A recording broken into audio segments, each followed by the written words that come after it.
जय हिंद दोस्तों। आज के क्लास में ध्यान रखना, हम लोग देखेंगे कि रासायनिक अभिक्रिया कैसे होती है और जो रासायनिक अभिक्रिया होती है, संयोजन अभिक्रिया, वियोजन अभिक्रिया, विस्थापन अभिक्रिया, द्विविस्थापन अभिक्रिया, ये अभिक्रियाएं किस तरीके से होती हैं, कैसे होती हैं, इन सभी अभिक्रियाओं को ध्यान रखना हम लोग समीकरण के द्वारा पूरा डिटेल में आज के क्लास में देख लेंगे और समझ लेंगे। क्योंकि इसके पहले वाले क्लास में पूरे चैप्टर्स की जितने भी परिभाषाएं थी उसको अच्छे तरीके से ध्यान रखना हम आपको बता दिए थे। और ध्यान रखना, आपको उस वीडियो का जो लिंक है हम डिस्क्रिप्शन में दे देंगे, तो आप उस वीडियो को अच्छे तरीके से देख लीजिएगा। क्योंकि बिना उस वीडियो को देखे अगर आप इस वीडियो को देखेंगे तो आपको बहुत अच्छे तरीके से समझ में नहीं आएगा। कोई दिक्कत नहीं है ना। अब हम लोग ध्यान रखना, शुरुआत करते हैं क्लास को। तो सबसे पहले ध्यान रखना, बात करते हैं रासायनिक अभिक्रिया की। किसकी? रासायनिक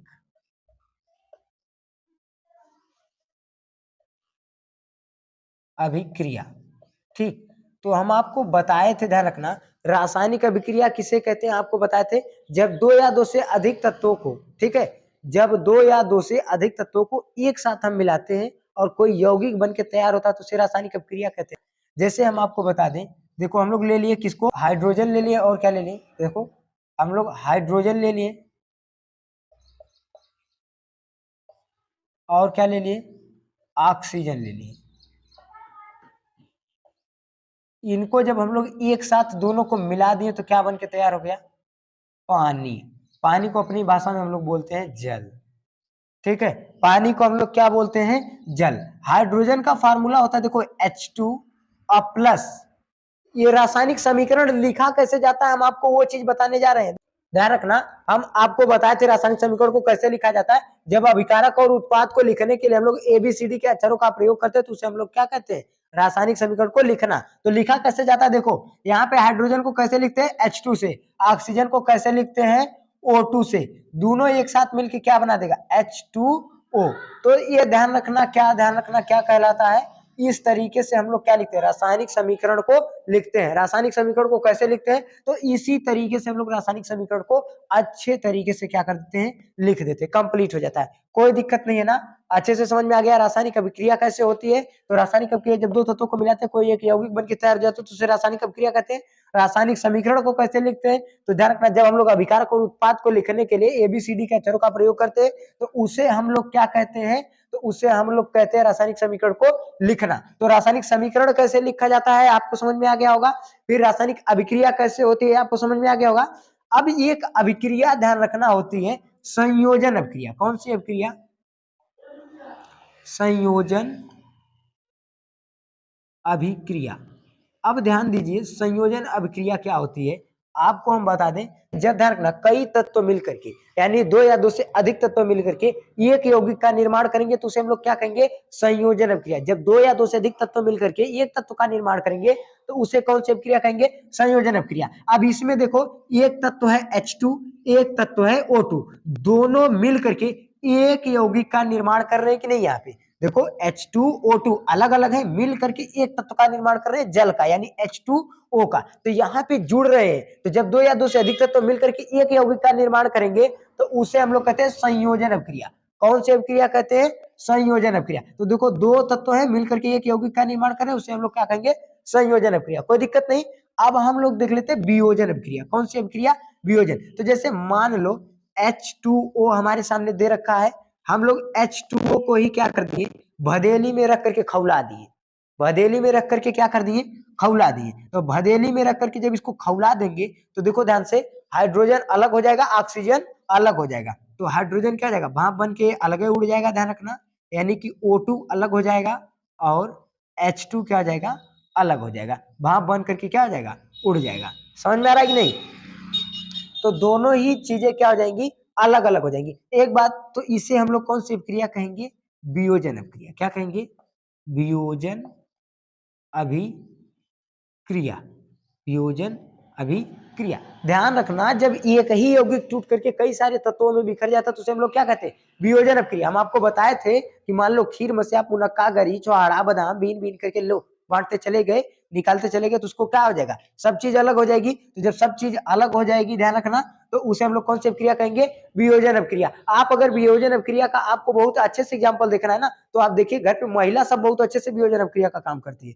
सुओं को ले लेगी और उसके बाद उसमें निकाल लेगी चावल पछोड़ने के लिए, और उसमें से ढोला घून पाई बीन करके इकड़ी पिकड़ी सब क्या करती है, महिला सब बहुत अच्छे से वियोजन अभिक्रिया का काम करती है। तो निकालेंगे जब एक एक चीज को हम लोग बीन बीन करके क्या करेंगे, अलग कर देंगे, तो उसे ही क्या करेंगे, वियोजन अभिक्रिया। तो देखो यहाँ पे H2 और O को हम लोग तोड़ करके क्या कर दे रहे हैं, अलग अलग कर दे रहे हैं कि नहीं। तो ध्यान रखना यहाँ पे O2 अलग हो जा रहा है, H2 अलग हो जा रहा है, तो इस अभिक्रिया को हम लोग कौन सी अभिक्रिया कहेंगे, वियोजन अभिक्रिया।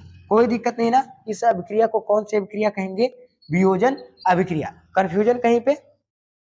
चलो अब हम लोग क्या देख लेते हैं, इसको आगे देख लेते हैं, ठीक है। वियोजन अभिक्रिया क्या होती है समझ में आ गया। यहाँ पे ध्यान रखना, अगर आपको इस बात की दिक्कत होगी कि यहाँ पे 2 कहाँ आया, यहाँ पे 2 कहाँ आया, समझ में आ रहा है कि नहीं, तो ये ध्यान रखना, आप कमेंट करके बता दीजिएगा, हम इसको बता देंगे कि यहाँ पे 2 क्यों आता है, यहाँ पे 2 कहाँ आया है, किस लिए आया है, यहाँ पे अभिक्रिया हुई तो यहाँ पे 2 गायब कहाँ हो गया।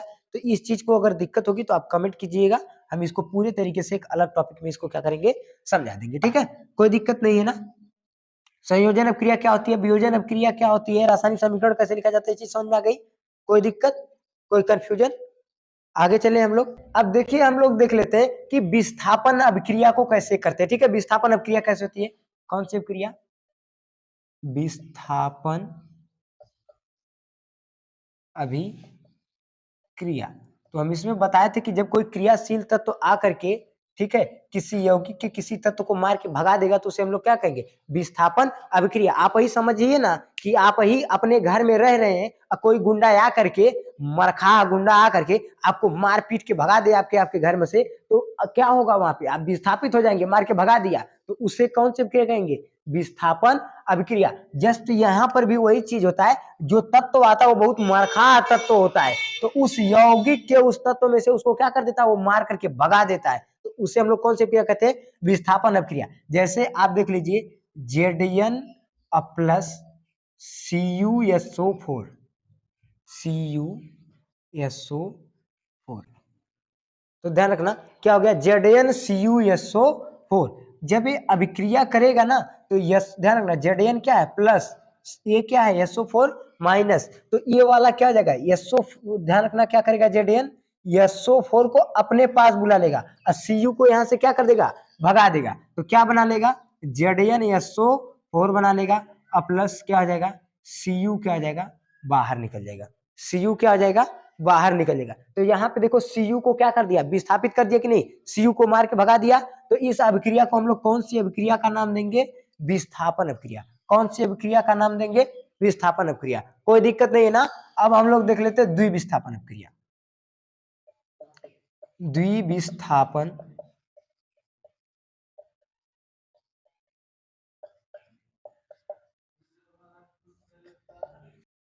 द्विविस्थापन अभिक्रिया, देखो द्विविस्थापन अभिक्रिया क्या होती है, BaCl2 प्लस NaSO4।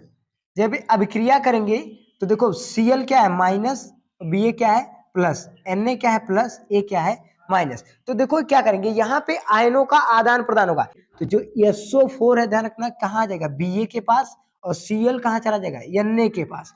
तो ध्यान रखना क्या बनाएगा, BaSO4 और प्लस क्या बनाएगा, ध्यान रखना NaCl2, क्या बनाएगा, NaCl2 क्या बना लेगा, BaSO4 प्लस NaCl2। इस अभिक्रिया को हम लोग क्या कहेंगे, द्विविस्थापन अभिक्रिया, क्योंकि दोनों में से ही ध्यान रखना तत्वों को क्या किया जा रहा है, विस्थापित किया जा रहा है। देखो ध्यान से, दोनों में से, इसमें से Cl को विस्थापित किया जा रहा है, इसमें से SO4 को, तो दोनों में से तत्वों को विस्थापित किया जा रहा है कि नहीं। तो जब दोनों में से तत्वों को विस्थापित किया जाएगा तो द्विविस्थापन अभिक्रिया, जब एक में से तत्व को विस्थापित किया जाएगा तो विस्थापन अभिक्रिया, और जब दोनों में से तत्व को विस्थापित किया जाएगा द्विविस्थापन अभिक्रिया। कोई दिक्कत नहीं। तो अभिक्रियाएं कैसे होती हैं, कोई दिक्कत नहीं है ना, समझ में आ रहा है अच्छे से, कोई कंफ्यूजन इसमें। अब ध्यान रखना, हम लोग आगे देख लेते हैं कि ऊष्माक्षेपी अभिक्रिया क्या होती है, समझा कि नहीं। तो देख लेते हैं ऊष्माक्षेपी अभिक्रिया, ध्यान रखना कैसे होती है।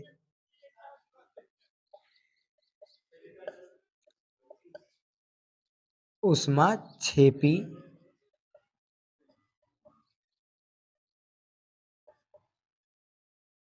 अभिक्रिया। अब ध्यान रखना, ऊष्माक्षेपी अभिक्रिया क्या होती है? तो वह अभिक्रिया जिसमें से ऊष्मा बाहर निकलती है उसे हम लोग कौन सी अभिक्रिया कहते हैं? ऊष्माक्षेपी अभिक्रिया। कोई दिक्कत नहीं है ना? तो अब देखो, जैसे मान लो हम लोग ले लिए HCl। HCl हाइड्रोक्लोरिक अम्ल है। इसकी हम लोग किसके साथ, ध्यान रखना, अभिक्रिया कराएंगे। इसकी हम लोग आयरन के साथ यानी लोहे के साथ, Fe के साथ अभिक्रिया कराएंगे। ठीक है, तो जब इसकी हम लोग Fe के साथ क्या कराएंगे? अभिक्रिया कराएंगे। तो ध्यान रखना, ये क्या है? माइनस, ई वाला क्या है? प्लस। तो Cl जाकर के किसके यहाँ जुड़ जाएगा? Fe के यहाँ जुड़ जाएगा। तो क्या बनेगा? FeCl2। अब प्लस क्या बनेगा? H। ध्यान रखना, क्या मुक्त हो जाएगी? हाइड्रोजन गैस क्या आ जाएगी? मुक्त हो जाएगी। तो यहाँ देखो ऊष्मा क्या हो रही है? बाहर निकल रही है। HCl को जब आप गिराओगे लोहे के ऊपर ना, तो ध्यान रखना क्या होगा? उसमें से ऊष्मा बाहर निकलेगी। तो क्या बनेगा? FeCl2 प्लस हाइड्रोजन गैस को क्या करेगा? मुक्त करेगा। तो जब हम लोग, ध्यान रखना कि किसी भी अम्ल के साथ, ध्यान रखना, जब किसी भी अम्ल के साथ किसी धातु की अभिक्रिया कराई जाती है तो लवण बनता है और साथ में क्या होती है? हाइड्रोजन गैस क्या होती है? मुक्त होती है। तो हम लोग यहाँ पे देखो अभिक्रिया करानी है, यहाँ पे हमें क्या चाहिए था? ऊष्माक्षेपी अभिक्रिया। तो देखेंगे यहाँ ऊष्मा क्या हो रही है? बाहर निकल रही है। तो इस अभिक्रिया को कौन सी अभिक्रिया कहेंगे? ऊष्माक्षेपी अभिक्रिया। कोई दिक्कत नहीं, समझ में आ गई। अब हम लोग देख लेते हैं लास्ट, अपचयन, उपचयन या रेडॉक्स अभिक्रिया। इसके बाद ध्यान रखना, ये क्या हो जाएगा? अभिक्रिया से संबंधित जो प्रश्न थे आपके क्या हो जाएंगे? कंप्लीट हो जाएंगे। अब देखिए हम लोग कौन सी अभिक्रिया देख लेते हैं, अपचयन, उपचयन या रेडॉक्स अभिक्रिया। ध्यान रखना, अपचयन, अपचयन, उपचयन या रेडॉक्स अभिक्रिया। रेडॉक्स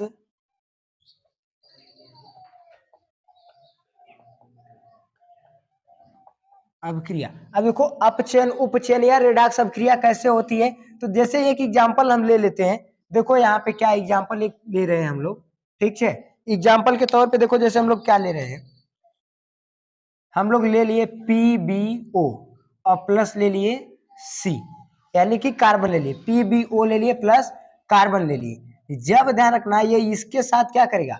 अभिक्रिया करेगा। तो इसमें से क्या बनाएगा? ये Pb प्लस CO2 बनाएगा। तो देखो ध्यान रखना, तो देखो ऑक्सीजन अगर निकलेगा तो यहाँ पे क्या होगा? ऑक्सीजन निकलेगा तो अपचयन होगा, और जाकर के जुड़ेगा तो उपचयन होगा। तो यहाँ पे देखो ऑक्सीजन क्या हो रहा है? निकल रहा है। तो इसलिए ये कौन सी अभिक्रिया यहाँ पे हो रही है? Pb में से ध्यान रखना ऑक्सीजन निकल रहा है, तो Pb का अपचयन हो रहा है कि उपचयन हो रहा है? तो Pb का क्या हो रहा है? उपचयन। Pb क्या हो रहा है? उपचयन। Pb का क्या हो रहा है? उपचयन। और देखो कार्बन में C जाकर के क्या हो रहा है? O जुड़ रहा है। कार्बन में ऑक्सीजन जाके क्या हो रहा है? जुड़ रहा है। तो इसे हम लोग क्या बोलेंगे? अपचयन। क्या बोलेंगे? अपचयन। कोई दिक्कत नहीं ना? इसमें ध्यान रखना जुड़ रहा है तो इसको क्या होगा? उपचयन। और इसमें से निकल रहा है इसको क्या बोलेंगे? इसमें से ऑक्सीजन निकल रहा है, इसका क्या हो रहा है? उपचयन। इसमें जाकर के ऑक्सीजन जुड़ रहा है, इसका क्या हो रहा है? अपचयन। कोई दिक्कत नहीं ना? तो इसी तरीके से जितने भी एग्जाम्पल होते हैं हम लोग इसको क्या करेंगे? कर लेंगे। कोई दिक्कत नहीं है ना? तो आशा करते हैं आज की क्लास में जितनी भी चीजें आपको बताई गई होंगी अच्छे तरीके से समझ में आई होंगी। अगले वीडियो में हम लोग ध्यान रखना रासायनिक समीकरण को संतुलित कैसे किया जाता है, इसको बहुत अच्छे तरीके से देख लेंगे।